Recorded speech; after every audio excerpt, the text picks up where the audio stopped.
दोस्तों नमस्कार, मैं हूं दिनेश कुमार। उत्तर प्रदेश में आगामी विधानसभा चुनाव को लेकर सीधी टक्कर बेशक बीजेपी और समाजवादी पार्टी के नेतृत्व वाले उत्तर प्रदेश में विशेष तौर पर नेतृत्व समाजवादी पार्टी का इंडिया गठबंधन को है, उसके बीच देखने को मिल रही है। लेकिन बीएसपी भी इस चुनाव में अपनी भूमिका को कमजोर नहीं आंक रही है। 2024 के लोकसभा चुनाव में बेशक मायावती को बड़ा झटका लगा, बहुजन समाज पार्टी शून्य पर सिमट गई, लेकिन विधानसभा चुनाव की तैयारियों को देखते हुए मायावती के हौसले चौथे आसमान पर।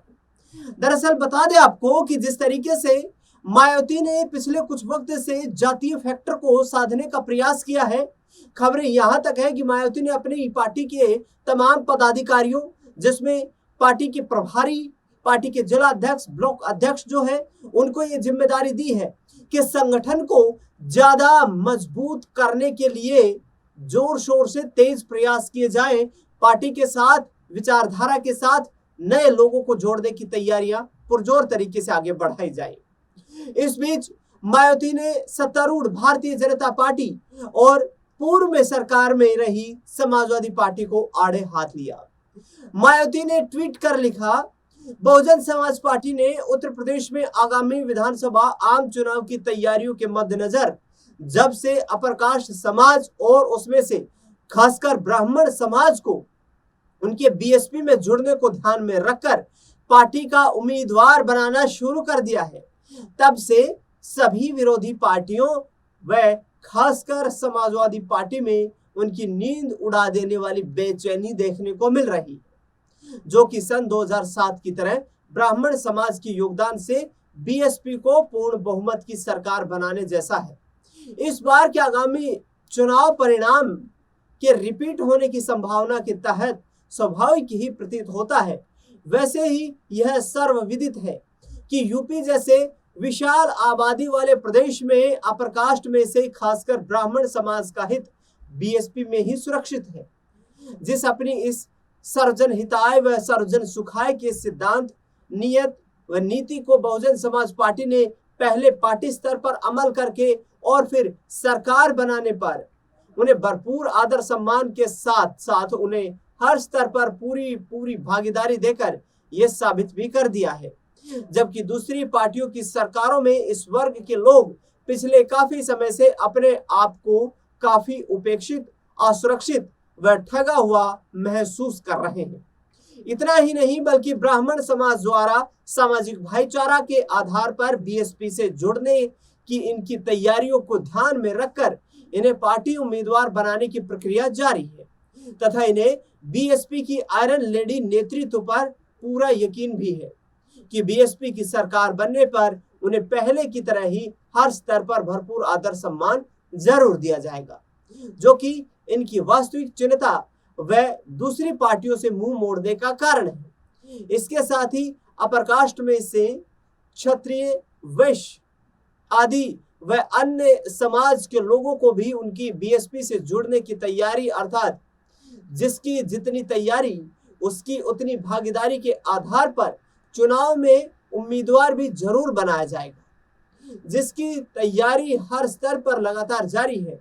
बीएसपी दूसरी पार्टियों की तरह कुछ लोगों को लॉलीपॉप थमाने की संकीर्ण व स्वार्थ की राजनीति नहीं करती, बल्कि पूरे समाज के हित व कल्याण की चिंता करना अपना संवैधानिक कर्तव्य समझती है और इसीलिए बीएसपी की नीति व कार्यक्रम जनहित व जन कल्याण तथा अपराध नियंत्रण व कानून व्यवस्था के मामले में भी देश में जनहित में बेहतरीन होते हैं। ये बातें मायावती ने ट्वीट के माध्यम से एक्स पर लिखी है।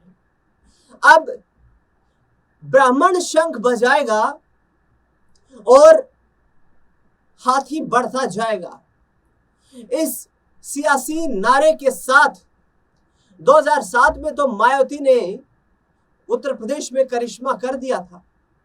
उस वक्त मायावती राजनीतिक तौर पर भी काफी मजबूत थी। मायावती की पार्टी का सामना उस वक्त तक भारतीय जनता पार्टी से उस कदर नहीं हो पाया था जितनी भाजपा आज उत्तर प्रदेश में मजबूत है। 2024 के लोकसभा चुनाव ने इसकी बानगी दिखा दी है। 2019 के लोकसभा चुनाव ने इसकी बानगी दिखा दी थी। दरअसल 2019 में बीएसपी व समाजवादी पार्टी ने एक साथ मिलकर चुनाव लड़ने का फैसला किया। चुनाव लड़ते वक्त 15 सीटें इस गठबंधन को मिली, जिसमें से 10 सांसद बीजेपी से जीत करके आए, 5 सांसद समाजवादी पार्टी के बने। लेकिन 2024 के आते आते सियासी समीकरण पूरी तरह बदल गए। मायावती से लगातार गठबंधन की कोशिशें अखिलेश यादव करते रहे। अखिलेश यादव इस उम्मीद में जुटे रहे कि मायावती उन्हें गठबंधन करने के लिए हरी झंडी दिखाएंगी, लेकिन मायावती अपने एकला चलो के फॉर्मूले पर अडिग रही और नतीजा ये हुआ कि बीएसपी उत्तर प्रदेश में लोकसभा चुनाव में 0 सीट पर सिमट गई। अब 0 सीट पर सिमट जाने के बाद और विधानसभा में भी स्थिति बहुत मजबूत न होने के बाद मायावती के लिए क्या उत्तर प्रदेश की राजनीति में वापसी करना इतना आसान होगा, जहां बीजेपी के संरक्षण में उनके एनडीए के सहयोगी छोटे क्षेत्रीय दल काफी पनप चुके हैं। समाजवादी पार्टी अपने संगठन को काफी मजबूत कर चुकी है। कांग्रेस पार्टी से उन्हें भरपूर समर्थन भी मिलता हुआ नजर आ रहा है। लोकसभा चुनाव में इंडिया अलायंस में चुनाव लड़ते हुए कांग्रेस और समाजवादी पार्टी के गठबंधन ने लोकसभा की 80 में से 43 सीटें जीत ली थी और 43 सीटों पर जीत दर्ज करने के बाद 37 सीटों पर अकेले समाजवादी पार्टी ने परचम लहरा दिया था, जिससे कि बीजेपी की संख्या बल घटकर आधा रह गया था। इसके बाद विधानसभा के उपचुनाव भी हुए, उसमें भी सीधी टक्कर बीएसपी कहीं दिखाई नहीं दी, जबकि समाजवादी पार्टी और भाजपा के बीच ही देखने को मिली। नतीजे 10 विधानसभा सीटों के उपचुनाव में समाजवादी पार्टी के फेवर में नहीं आए, सिर्फ 2 ही विधानसभा की सीटें मिली। लेकिन अखिलेश यादव उसके बाद भी इन कोशिशों में जुटे हुए हैं कि 2027 में वो उत्तर प्रदेश में समाजवादी पार्टी की इंडिया गठबंधन की सरकार बनाने में लीड करते हुए, नेतृत्व करते हुए नजर आएंगे और उत्तर प्रदेश की जनता उन्हें अपना जनहित यानी कि जन समर्थन देती हुई नजर आएगी। दरअसल मायावती ने जिस तरीके से जो निशाना साधा है, ब्राह्मण समुदाय को विशेष तौर पर निशाना साधा है।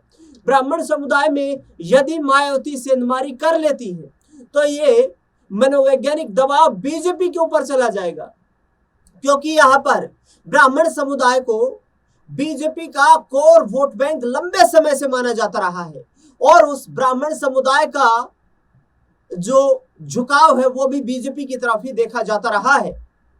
दरअसल पिछले कुछ वक्त से जब से समाजवादी पार्टी के राष्ट्र प्रवक्ता राजकुमार भाटी ने बयान दिया था, उसके बाद संपूर्ण ब्राह्मण समुदाय के नेता जिस तरीके से राजकुमार भाटी के खिलाफ आग उगलते हुए नजर आए थे, उससे इस बात को भी कहीं ना कहीं एक पुख्ता बल मिला कि ब्राह्मण समुदाय का ज्यादा समर्थन समाजवादी पार्टी को नहीं मिल पाएगा। अब यदि उसी फॉर्मूले पर ब्राह्मण शंख बजाएगा, हाथी बढ़ता जाएगा, यदि मायावती उसी फॉर्मूले पर आगे बढ़ती है तो यहां पर मायावती के लिए उत्तर प्रदेश में चुनाव में वापसी करना कुछ हद तक संभव हो पाएगा यहां पर, क्योंकि पिछले विधानसभा चुनाव में स्थिति काफी कमजोर थी। 2022 में सिर्फ 1 सीट पर बीएसपी को विधानसभा के लेवल पर 403 सीटों में से जीत नसीब हुई थी। इस बार मायावती का नया फॉर्मूला देखना दिलचस्प होगा कि आखिरकार बीएसपी के लिए कैसे राजनीतिक तौर पर एक नया सूर्योदय कर पाता है। इस खास रिपोर्ट को लेकर के आपकी क्या राय प्रतिक्रिया है, कमेंट बॉक्स में बताना बिल्कुल ना भूलें। देश दुनिया से जुड़ी बड़ी खबरों के लिए लगातार बने रहे हमारे साथ। धन्यवाद।